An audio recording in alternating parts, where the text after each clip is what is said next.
Salve, salve, galerinha do área, Diego Silva para mais um episódio do Basquetebol Boletim, é o nosso informe semanal sobre tudo que tá rolando no basquetebol pelo mundo, só que já para aí, ó. Antes de eu rodar a vinheta, antes da gente começar a falar sobre o que eu vim comentar aqui hoje, sobre o que eu vim trazer de informação para vocês, se inscreve no canal, já ativa o sininho das notificações e aí, acabando o vídeo, ó, você curtiu o vídeo, compartilha, porque é só assim que o nosso canal cresce e esse trabalho é para vocês, beleza? Roda a vinheta.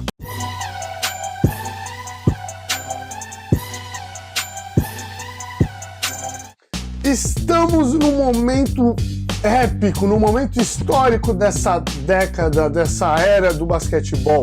Não só no Brasil, como no mundo. Nós temos aí o NBB com a temporada talvez a mais disputada da história do basquetebol brasileiro. Já é considerada a temporada mais disputada do Novo Basquete Brasil. E nós temos a NBA, que ela está passando por um momento de polarização que levaram as franquias a pensarem em outras formas de montarem equipes competitivas, o que é muito interessante para o fã do basquetebol. No NBB nós temos o Corinthians, que é uma equipe que apanhou, né? Ela sofreu um pouco no Campeonato Paulista de basquetebol. Nós temos o Botafogo, que vem correndo por fora aí. Temos o Minas Tênis Clube, que era uma equipe que até então não tinha com quem jogar na sua região. E tudo isso vem transformando a temporada numa temporada um pouquinho mais apimentada. Na NBA nós temos Milwaukee Bucks encabeçados pelo gigante, monstruoso Giannis Antetokounmpo. Nós temos aí Boston Celtics engrenando. Nós temos Toronto Raptors. Indo bem nesse começo, mas é o Toronto, né? Não dá pra gente esperar muita coisa assim, né? Colocar muita esperança, porque vai que depois a gente se arrepende. Nós temos ainda a sensação daquele lado, Detroit Pistons, que ninguém esperava essa arrancada, ninguém esperava ver um Blake Griffin jogando como ele vem jogando. E do lado oeste nós temos aí o Warriors and Warriors, não é? Nós temos Grizzlies and Kings mostrando pra gente que eles vão ali, ó, brigar, que eles vão sim colocar dor de cabeça na conferência mais disputada da NBA. Nós temos, como eu já disse, Warriors and Warriors, e até parece que existe uma disputa interna de quebra de recordes. E nós temos aí o Rockets, o Lakers. Temos muita coisa acontecendo na liga. Além dessas franquias, também nós temos a sensação desse lado, que é o Denver Nuggets, que começou atropelando todo mundo, inclusive venceu o Golden State Warriors. Mas nós também temos o lado ruim, né? As equipes que estão decepcionando, como por exemplo o Atlanta Hawks com Trae Young, que é uma equipe gostosa de se ver jogando, mas que começou a cair na tabela e tá caindo. Nós temos o Los Angeles Lakers, que todo mundo espera um pouco mais, mas até aí as apostas são algo em torno de 50 vitórias, 50% de vitórias, 55%, e é muito cedo para falar alguma coisa, mas nós temos aí um Houston Rockets decepcionando geral, e dá para imaginar o quão desesperados devem estar os GMs da franquia texana. Mas nesse vídeo nós viemos falar dos números da NBA, né? Dos recordes, do que vem acontecendo na liga. Lembrando que o levantamento de dados e o vídeo ele começa a ser gravado na sexta-feira, então a rodada do final de semana até o upload do vídeo não entra nessa conta. Esse aí é um pequeno problema quando você tem uma internet que também não é tão rápida, né? Mas estamos aqui trabalhando para trazer o melhor das informações para vocês, né? Sempre numa melhor experiência aí para os fãs do basquetebol. Mas para falar de números, não tem como não falar do ridículo do Stephen Curry. Ele que se tornou o quinto maior three-pointer da NBA. Ele tem 55 arremessos dos 3 pontos convertidos nessa temporada e 2.184 arremessos convertidos ao longo da sua carreira na NBA. Ele que ainda tem muita lenha para queimar e possivelmente vai começar a subir Mas quando nós pegamos os números da temporada 2018-19 da NBA, quando só pegamos os números dos three-pointers, alguns nomes interessantes começam a aparecer e aí já começa a rolar uma certa discrepância interessante nos chutadores, nos atiradores de elite na NBA. Stephen Curry está lá disparado em primeiro com 55 arremessos convertidos e 104 tentados, mais de 50% de aproveitamento. Em segundo, nós temos Kemba Walker do Charlotte Hornets, mas ele só tem 40% de aproveitamento nos arremessos de 3 pontos. E aí, do primeiro ao 10º, nós temos lá as diferenças um pouco maiores, um pouco menores. Quando chega do 11º até o 19º, nós temos um bolo de jogadores empatados.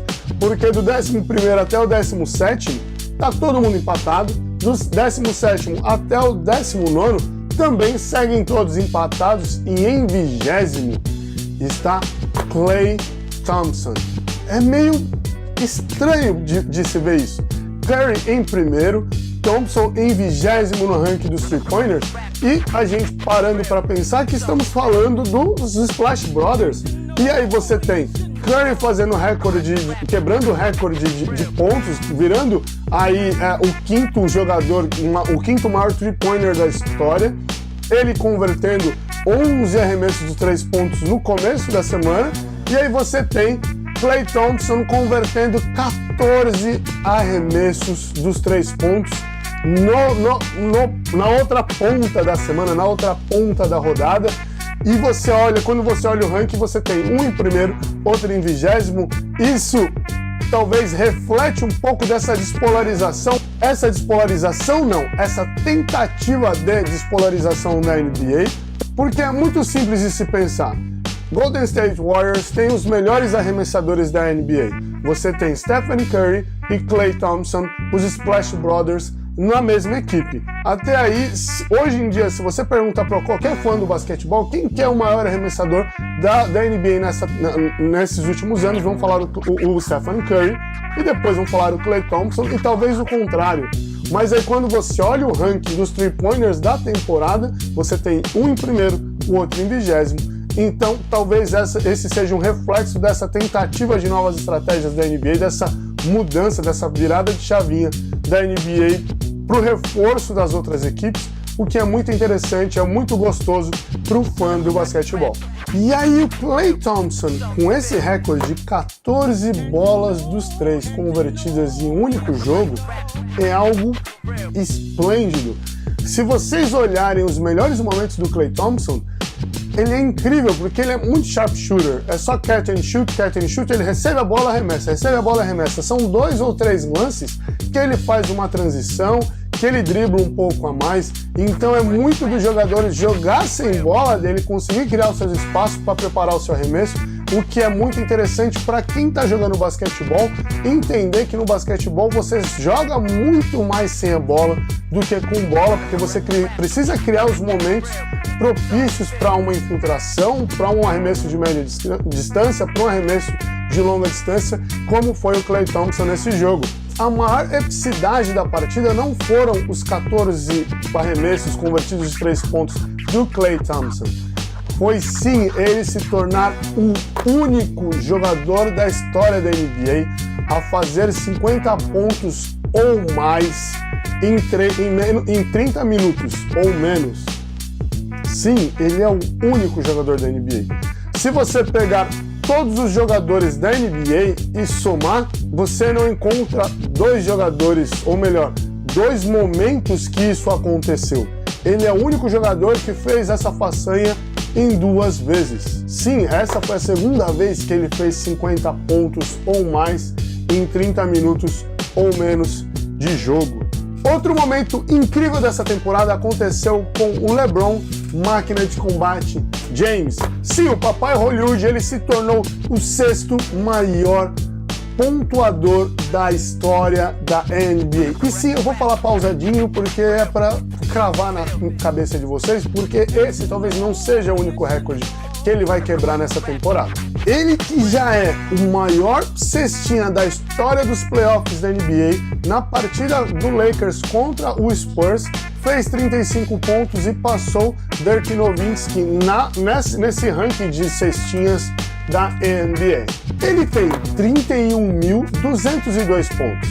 E o quinto colocado, Wilt Chamberlain, tem 31.419. Então esse é um pouquinho mais de 200 pontos que o LeBron James facilmente aí conseguiria, nessa média de pontos dele, ultrapassar aí talvez em 8, 10 partidas. Mas eu, sendo mais abusado, eu diria que o LeBron James vai passar o Jordan ainda nessa temporada e talvez encoste no Kobe Bryant. Eu acredito que o LeBron James encoste pelo menos no Kobe, que é o terceiro maior pontuador da história da liga, com 33.643. Isso porque na temporada passada, LeBron James fez 2.251 pontos. Então, se a gente parar para pensar aí que ele fez 2.000 pontos em uma temporada e ele já está com 31, ele chega nos 33, então ele encosta ali no Kobe Bryant. Isso pensando que ele joga a temporada inteira como ele fez na temporada passada, que ele dispute realmente todos os jogos, com uma minutagem muito grande, talvez em alguns momentos trazendo mais a bola, apesar que não precisa, a bola vai acabar na mão dele, porque é o LeBron James, e ele em algum momento ele vai jogar um pouquinho mais, pensando mais em si e menos na equipe, para fazer depois disso a equipe jogar, que é o que eu acredito que aconteça. Então sim, nessa temporada, LeBron James ainda deve quebrar 2 recordes de pontos. Ele deve se tornar o quinto e o quarto maior cestinha da história da NBA. Para encerrar a NBA, eu não poderia deixar de falar de Derrick Rose. Sim, o D-Rose, o MVP, o Rookie do ano. Cara, aquele jogador que quando chegou, os torcedores do Bulls falaram: nossa, nós temos um novo Michael Jordan. Ele que foi o MVP mais novo da história da NBA, sofreu aí com diversas lesões, trocou de time e está no Minnesota Timberwolves. E nessa semana ele fez aí o seu career high com 50 pontos. Só que o incrível, o que chamou a atenção de muita gente, não foi o career high em si, mas como ele reagiu a isso depois do jogo, porque acabou o jogo, ele começou a chorar, e muita gente se sensibilizou com aquilo. Alguns fãs que acompanham o D-Rose desde o Chicago Bulls lembraram aí das suas lesões, dos seus dramas, se sensibilizaram com ele, postaram frases aí, mas aquele momento do choro me lembrou muito o lançamento de um dos modelos do D-Rose pela Adidas, um dos modelos do tênis, que inclusive eu usei. Ele começa a chorar por quando o tênis ele é revelado. E era justamente um momento onde ele estava lesionado, onde uma das suas diversas lesões que ele sofreu no decorrer da sua carreira, ele lesionado, não tinha previsão para voltar, e era um momento onde ele falava que não voltaria ainda naquela temporada, porque ele ia desejar se poupar para entregar o melhor do seu basquete para o torcedor do Bulls. E aí ele emocionado, ele fala que se sente realizado como jogador de basquetebol, como profissional, não só como isso, mas como pessoa, como ser humano, porque mesmo lesionado, mesmo não podendo entregar o seu melhor em quadra, os fãs do Bulls e do seu basquetebol não desistiram dele, assim como a Adidas, que poderia simplesmente cancelar o contrato, não renovando, ela renova e lança um novo modelo, e aí isso daria forças para ele continuar tentando. E depois disso, para quem acompanha a NBA sabe que ele passou por diversos problemas, as lesões não pararam por aí, e aí do Bulls ele foi pro Knicks. No Knicks ele não entregou o mesmo basquetebol que ele tinha no Bulls, teve casos de depressão, ele sumiu do jogo, ele sumiu da partida do Knicks por semanas e ninguém sabia onde ele estava. Ele foi pro Cleveland e no Cleveland teve aquele desmanche, e aí no Timberwolves seria aí a redenção do Derrick Rose, e talvez essa redenção, talvez esse reencontro do Rose com o basquetebol tenha acontecido nessa partida, e talvez daí seja o ápice da retomada dele para o que ele era no Chicago Bulls, e os fãs do basquetebol se emocionam sim com isso. Mas também tem recordes no NBB. E o mais incrível desses recordes não é somente, tipo, tem jogador fazendo X cestas por jogo, ou qualquer coisa do tipo. Eu acredito que o momento mais épico, o momento que será lembrado para sempre do NBB, é a transmissão. O NBB como liga esportiva, como competição, é uma das únicas no mundo que tem transmissão 6 dias por semana. E é a única no Brasil e também uma das únicas no mundo que tem 4 emissoras de TV transmitindo as suas partidas e ainda transmissões via web por Twitter e Facebook. Lembrando que o NBB é a primeira liga esportiva do mundo a ter transmissões das suas partidas pelo Facebook, então ele é pioneira sim em muita coisa, e o basquete sim merece atenção, e o basquetebol brasileiro sim é algo que sim de deixar o coração quentinho para quem, como o Rômulo Mendonça diz, quer o basquetebol morando de pantufas em seu coração. Pantufas? Isso me lembra que eu quero entrevistar o Rômulo Mendonça de pantufas na ESPN. Os recordes do NBB não ficam só pela gestão da liga, nós temos recordes em quadra sim. Nas últimas semanas, o Elinho se tornou um dos jogadores com 1000 assistências ou mais na história do NBB, mas ainda fazer o levantamento desses dados é algo muito moroso, é algo que dá muito trabalho, e nós estamos trabalhando nisso para fazer um basquetebol bulletin especial para vocês, só com os números da história do NBB, mas eu trouxe aqui para vocês alguns números pensando sim em índices individuais, mas em partida. Então seria o jogador com o maior número de rebotes por partida e índices assim, e eu trouxe para vocês só os jogadores que ainda estão em atuação, porque eles podem sim quebrar os seus ápices da carreira, os seus career highs no NBB. Nós temos o reboteiro do NBB, o cara que faz o trabalho sujo da liga, Leozão do Life Fitness Minas. Ele, quando defendia o basquete cearense, tem o seu recorde pessoal de 24 rebotes, o recorde da liga em uma única partida, e foi numa partida entre o basquete cearense e Campo Mourão. O garçom do NBB é o Magic Fulvio, ele que hoje defende o Vasco da Gama, teve aí uma partida com 21 assistências quando defendia o São José na temporada 2011 e 2012 do NBB, e foi uma partida contra o Uberlândia, que era o Nitri Uberlândia, que hoje é o Nitri, o Brasília. O maior ladrão do NBB, o batedor de carteiras da liga, é o Jefferson, também do Life Fitness Minas, ele que quando defendia o Suzano em uma partida contra o Pinheiros, roubou 9 bolas. E isso é um índice muito interessante, porque é difícil ter um jogador que roube muitas bolas em uma única partida. Então nós temos aí o batedor de carteiras do NBB. Então jogadores, fiquem de olho no Jefferson, não dá mole não, porque se você olhou para trás, se você moscou, ele rouba a bola e não tá nem aí. Como eu disse antes de falar dos números do NBB, eu trouxe para vocês jogadores que ainda estão em atuação. Por exemplo, o maior número de tocos é do Morro, e nós temos aí o Marcelinho Machado, absurdo, que ele tem uns 2 ou 3 índices como o melhor do NBB, como por exemplo o maior cestinha em uma partida, que é justamente dele, que ele fez 63 pontos. Mas eu quero trazer aqui para vocês uma reflexão do NBB com a NBA. Para quem não sabe, a NBA é uma liga também, como o NBB, não é algo federativo, digamos assim, e ela segue as suas próprias regras. O NBB, ele segue as regras da FIBA, por mais também seja uma liga e pudesse criar aí um tribunal de regras para mudar algumas coisas que favorecessem o melhor do jogo para o fã do basquete, ela segue as regras do padrão FIBA. E por que eu estou falando isso? Porque talvez uma das maiores diferenças, a diferença talvez mais aparente, é o tempo de jogo.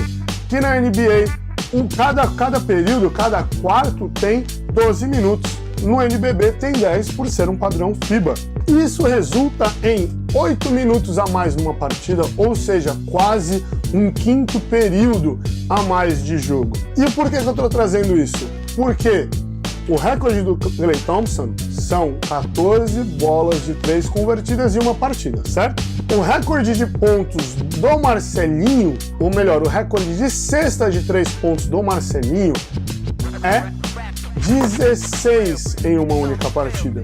Então seria Marcelinho Machado melhor do que Klay Thompson? Eu deixo essa dúvida para vocês e aí a gente vai comentando, vai conversando aí nos comentários do vídeo, beleza? Bom, galerinha, é isso. Se vocês gostaram desse vídeo, não esquece de se inscrever, de deixar like, de comentar, ativar o sininho das notificações. Nós precisamos de você. E peraí, não vai achando que esse vídeo acabou não, porque nós temos o nosso horário político da NBA e hoje quem vem aqui é o Rodrigo Lazzarini do Live College BR, ele que vem defender aí o seu amor pelo Miami Heat. Sim, eu encontrei um torcedor do Heat e que, pelo que ele me disse ali, né, que ele vai mostrar para vocês, ele não era um torcedor do Heat por causa do LeBron James. Ele talvez seja um torcedor do Heat por causa do Dwyane Wade. Então fiquem aí com o nosso horário eleitoral gratuito da NBA. É isso, galera. Um abraço. Interrompemos nossa programação normal para transmitir o horário eleitoral gratuito obrigatório de propaganda eleitoral sob responsabilidade dos partidos políticos. Bom, primeiramente, né, olá a todos. É um grande prazer estar participando aqui desse quadro. Bom, o Miami Heat vem de um namoro, né, Diego, de longa data. Cara, assim, eu vou começar a minha história, né, porque, pra quem não sabe, sou do Live College, eu gosto muito de basquete universitário, falo bastante de college, e eu acompanhei muito a carreira de Dwyane Wade em Marquette, na universidade, em 2003, né? Aí a pessoa fala, pô, mas como que você acompanha o college desde cedo? Meu tio morou nos Estados Unidos na década de 70, e eu jogo desde sempre, eu joguei, fiz toda a minha base no Coque, em Ribeirão, e eu tinha um jogo de PlayStation 1 da NCAA, e aí nisso eu comecei a acompanhar a NCAA. E aí, acompanhando, eu via, lógico, Carmelo Anthony naquele ano em Syracuse sendo campeão, tinha Dwyane Wade em Marquette também destruindo, e eu me simpatizei muito com o Dwyane Wade, e eu falei, cara, esse time, eu não tinha um time na NBA que eu torcia. E aí, quando o Dwyane Wade é selecionado pelo Miami Heat, eu falo, eu vou acompanhar esse time. Então é um namoro que vem desde 2002, 2003, e a galera, porque a galera brinca, né? Fala, você é modinha, você vai torcer, você torce desde 2012, quando tinha LeBron? Eu falei, não, desde 2003, né?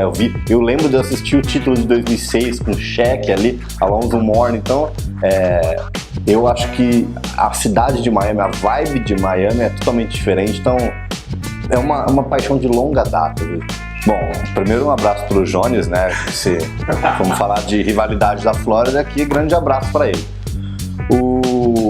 Cara, Miami tem a vibe das praias, né? Uma puta de uma cidade ali, Ocean Drive, com baladas. Eu sou um cara que curte uma certa balada, então a American Airlines Arena fica perto das avenidas principais de Miami. Então, quem for para Orlando tem obrigação de descer e passar em Miami também para dar uma paradinha ali.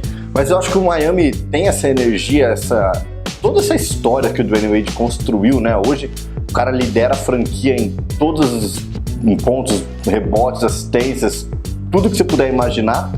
Então, pra mim, essa tá sendo uma temporada muito triste, né, de despedida dele, mas é uma coisa assim, que eu não consigo explicar, porque o pessoal brincando, porque eu tenho chaveiro, eu tenho caneca, eu tenho camiseta, então, falo, meu, por que você não é Lakers, por que você não é Boston, né, por que você não é o San Antonio?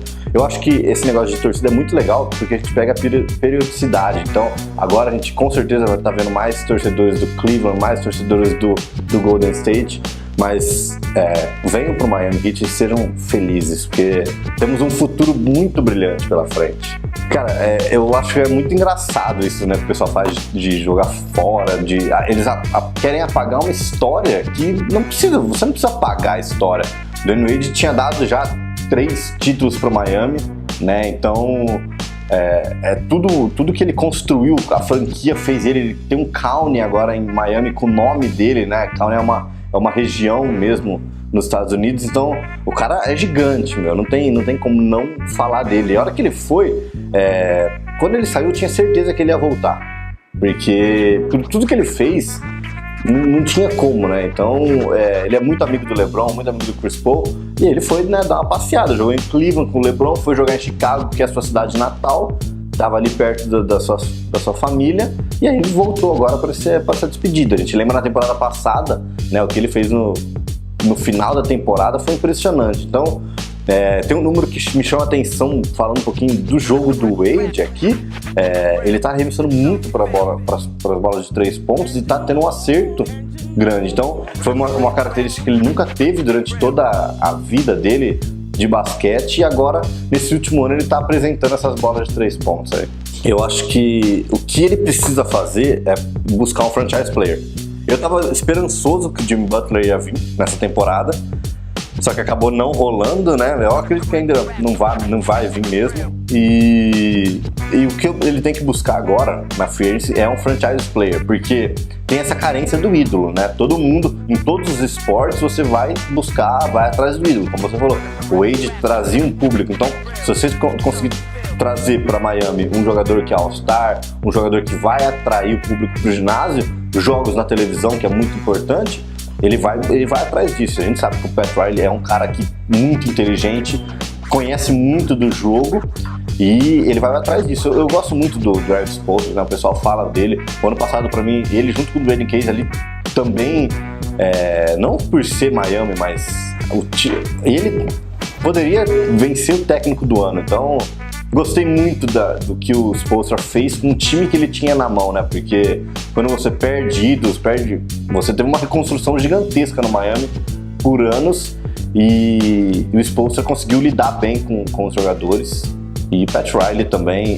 Essa é o que eu penso. Ele vai buscar um franchise player para o Heat não cair naquele esquecimento ou voltar a tancar para pegar alguém no draft. Eu falo que não, cara. O Hassan Whiteside, a cabeça dele é muito imatura, né? A gente lembra de episódios lamentáveis dele. No college ele já era uma cabeça muito fraca. E aí quando ele chegou, lógico, a gente tem um protetor de aro, tem um jogador ali muito bom. Eu gosto muito do Hassan Whiteside, mas a inconsistência dele no jogo é muito grande. Você não pode contar que toda noite ele vai te entregar 10 pontos, 10 rebotes. Então, Hassan Whiteside pra mim é um jogador em evolução ainda, que a mente dele tem que melhorar bastante.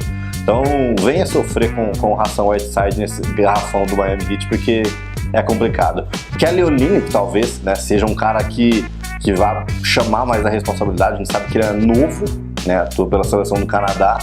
Então, quando ele jogava em Boston, eu não gostava muito dele, mas agora comecei a gostar, já começou a me encantar um pouco mais, mas Kelly Olynyk também, eu falo que não vai ser um franchise player, mas o Heat tem aqueles tipos de jogadores que você, né, vai olhar para um squad, vai olhar para o roster deles e vai falar, pô, quem que é o melhor desse time? Aí você fica pesquisando. Então, isso é legal, que cada jogo um vai entregar mais, outro agir que vai fazer alguma coisa diferente. Então, eu gosto desse time do Heat, dessa mescla aí de não protagonista. Eu quero ver como vai ser a temporada que vem com alguém não protagonista como o Dwayne Wade. O que eu vejo de diferente nessa Wade para Kobe é a forma como o time está se portando, né? Como você falou, no Lakers era passar a bola pro Kobe e rezar para ela cair, para ele fazer 50 pontos por noite, coisa que ele já não vinha fazendo e não vinha contribuindo, né? Eu acho que o Lakers tinha essa certa dependência do Kobe, coisa que o Miami, quando o Wade saiu, já não criou essa tal dependência do Wade, né? A gente lembra na temporada passada que ele voltou, a equipe voltou para os playoffs. E hoje, se você pega esse começo de temporada do Miami Heat, o Wade tá com média de 25 pontos por jogo. Então, assim, o Miami não tá forçando a bola para ele. E eu acho que o Spoelstra tem um dedo nisso daí muito importante, como você falou, de saber lidar com o ego de todos os jogadores, né? Saber colocar onde cada um vai jogar. O Ben Adebayo tá jogando uma bola espetacular, eu gosto muito dele, assim, né? Veio recém do draft agora também. Então, acho que o Spoelstra consegue criar cada bola para cada jogador em específico momento do jogo, né? Você, logicamente, o Wade vai forçar algumas bolas que a galera fala, pô, por que você tá fazendo isso, né? Mas Só que existia fora deles, né, um plantel ali que tinha um grande apoio. E eu falo daquela bola do jogo 6 da final, né, com o Ray Allen arremessando da Zona Morta. Então, não era só os três, tinha uma equipe muito boa por trás disso. Então, eu vejo que o Miami essa última temporada do Wade vai ser especial, mas ele não vai forçar a bola, não vai ser como o Kobe, que toda cidade ele vai receber uma placa, que todo jogo ele vai ter que ficar com a bola 48 minutos na mão. Então vai ser totalmente diferente do que o Wade fez, o Kobe fez, né, nesse final de temporada. Praias. Vamos começar pelas praias e biquínis de Miami. Ocean Drive, American Airlines Arena. Toda essa atmosfera, você ainda vai conhecer um dos ginásios mais bonitos, né? Se você tiver a oportunidade de ir para os Estados Unidos, American Airlines Arena é um ginásio fantástico. E aí você pode começar a torcer agora, se apaixonar pelo Wade também e correr essa caminhada sem ele. Vamos ver qual vai ser o futuro do Miami Heat. Então venha ser feliz com o grande Hitástico. Eu acho que a hashtag Hitástico tem que tomar conta do planeta. Essas são as minhas palavras. Eu acho que o Miami é um time que já venceu títulos na NBA, tem tudo para voltar a vencer. Então estamos aguardando por isso. Venha ser feliz e sofrer com a gente também. Um beijo e tchau, tchau.